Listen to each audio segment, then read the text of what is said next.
Leonardo did struggle. He did have some self-doubt. He was human. He had some issues. And Leonardo actually had a time in his life when he was having this end-of-life crisis. He had reached 30, and in his time period, in his defense, 30 is, statistically speaking, could be his end of life. So he wasn't as successful as he had hoped for in his career. He was living in Florence, where he grew up, and he had some success, but not exactly where he wanted to be. And he had heard that the ruler of Milan had put out a decree looking for civil servants. So Leonardo wanted to change his luck. So he created a curriculum vitae. So here you actually have a copy of Leonardo da Vinci's resume.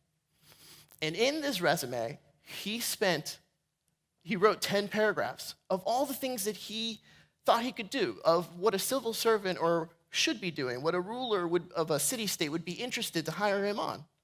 So he wrote all sorts of things about how he could build aqueducts, how he could build bridges, how he could build weapons of war like the lawnmower you saw, how he could build all sorts of buildings for the public good. And it wasn't until the very last sentence that he said, oh, and likewise in painting, I can do everything possible. But that was the thing about Leonardo.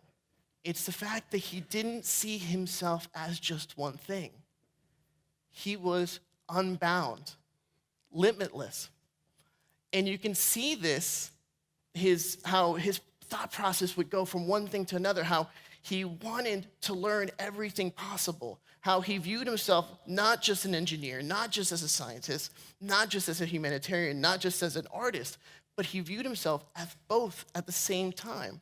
If you asked Leonardo to create a column to hold up this roof, he would build it adequately, strong to be able to support it, to meet all the regulatory standards. It would be an amazing piece of architecture.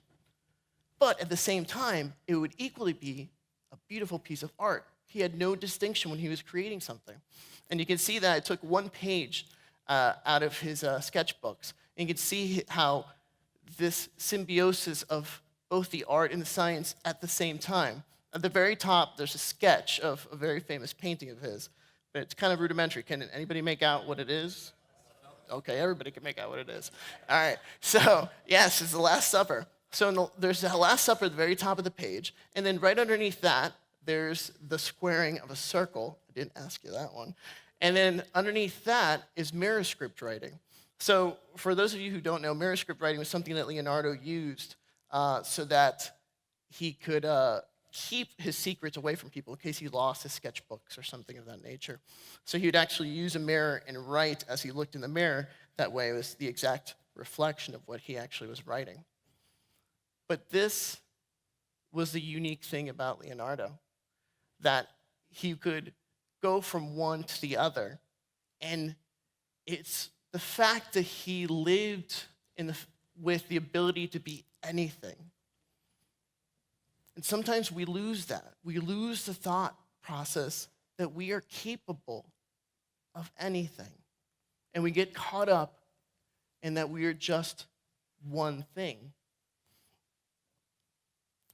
So I ask you, when you were children, what did you want to do? What are you capable of today? When I was a child, I grew up with, my father was from Dominican Republic. That's him on the top left, Juan. He came to Puerto Rico because his father wanted to send him to America to study abroad because of various reasons. He met my mother, Yvonne, while in Puerto Rico, and they got married. They had 3 children. My brother, Juan, there on the left, my sister, Carmen, and then me on the bottom right. I know. My mother tortured me with that bowl cut, and I cursed that hair on that very day, and now you see what happens. Now I miss the bowl cut. But the thing about growing up with an immigrant father in a traditional Hispanic family is that, I think Dr. Kapadia mentioned this also, you really only had 3 options, when you did well in school at least, of what you could do when you grew up. You could be a physician, you could be an engineer like my father, or you could be a lawyer.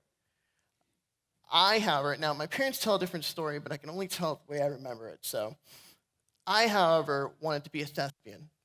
I loved theater. I loved the arts, the humanities. I wanted to be a movie star. I wanted to be on TV. I wanted to be a night writer. I loved all that stuff. But out of the options that I was given, I chose physician because I thought that was the most noble of the opportunities.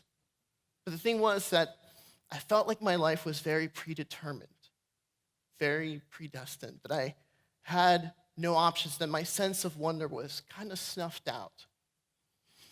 And the thing is that we as physicians in our training oftentimes go through such a very rigorous pathway where we're told what to do, when to do it. At this point in your career, you have to take a test. Oh, guess what? In another year, you're going to take another test. 1 year, you're going to be living here. This person is your boss for the next month. Next 2 weeks, you're on that rotation. In 6 months, you'll get 2 weeks off.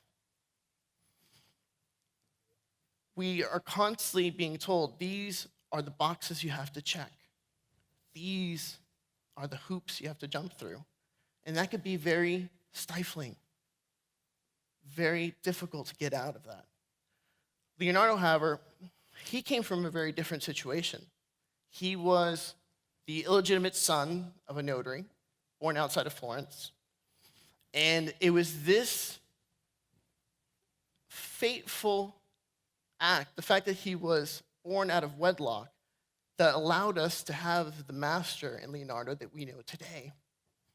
Because Leonardo, if he had been born in wedlock, at the time period, he would have to follow in his footsteps of his father.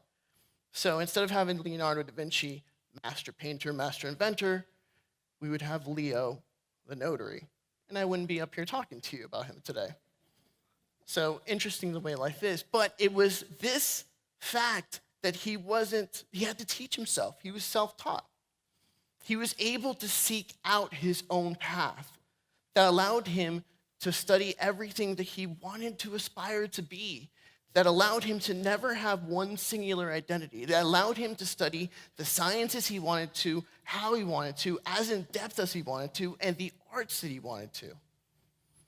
The way we're taught oftentimes is very objective, very scientific.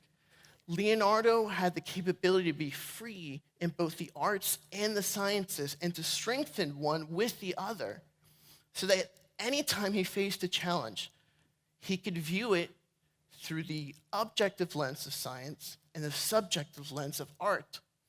But since he viewed them at the same time with both, it was through a kaleidoscope of creativity.